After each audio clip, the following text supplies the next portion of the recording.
Comment upgrader facilement son imprimante 3D résine? Et bien pour ça, on va faire un upgrade rapide et pas cher au niveau du bac de résine. Tout simplement maintenant, on va passer sur du film ACF. Donc là, en l'occurrence de la marque Antin Sky.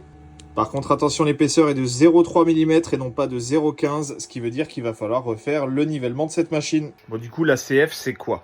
Eh ben, l'ACF, c'est une adhérence beaucoup plus faible que le FEP ou le NFEP dans votre bac, et donc ce qui va faire que votre impression va se libérer beaucoup plus facilement du film. Et donc forcément, un taux de succès qui est plus élevé qu'avec du FEP ou du NFEP. Du fait que ce type de film soit beaucoup moins adhérent que les autres, ça vous permet d'augmenter vos vitesses d'impression. Puisque derrière, quand vous allez tirer l'impression, elle va se décoller beaucoup plus facilement. Donc en gros, vous allez pouvoir augmenter vos vitesses d'impression, vous allez également pouvoir réduire les hauteurs de montée, ce qui derrière va vous faire gagner également du temps. Dernier avantage et non des moindres, c'est tout simplement que ce type de film, il est beaucoup moins souple que le FEP ou le NFEP.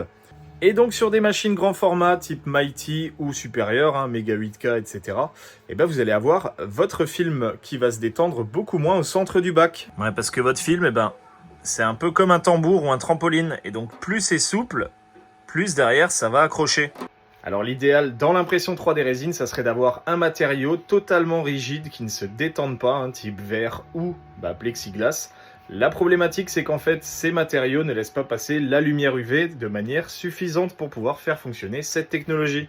Donc on a des films qui sont de plus en plus performants. Il y a 2-3 ans, on avait uniquement des FEP, puis ensuite sont venus les NFEP en PFA, et maintenant vous avez les films en ACF, et bientôt peut-être une autre technologie encore qui permettra encore d'accroître les vitesses, d'accroître les performances de l'impression 3D résine.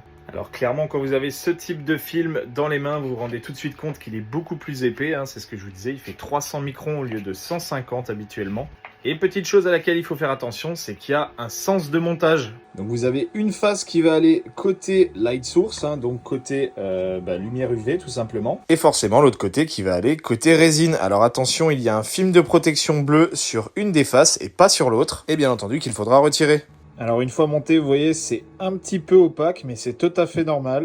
Vous avez le côté interne qui est le côté très brillant et très facile pour libérer l'impression.